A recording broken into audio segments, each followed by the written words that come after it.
Hey friends, if you wish to change app icons in Windows 11, then please watch this video. I will guide you through the process. Right click on the start button and select settings from the menu. Go to the personalization tab, select themes, select desktop icon settings. Now choose the icon for which you wish to change the icon. Okay, let's say I want to change it for recycle bin full. Click on change icon and then change it to something else. Let's say this icon for the sake of this example. Now it has been changed and it's visible here. And you'll notice the same thing when you open the recycle bin.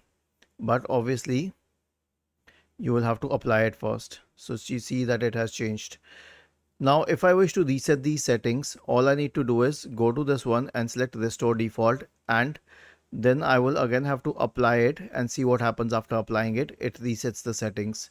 Was this helpful? If yes, then please subscribe to the channel. If not, then let us know in the comment section of the video on how we could help you further. Thank you for watching this video and have a nice day.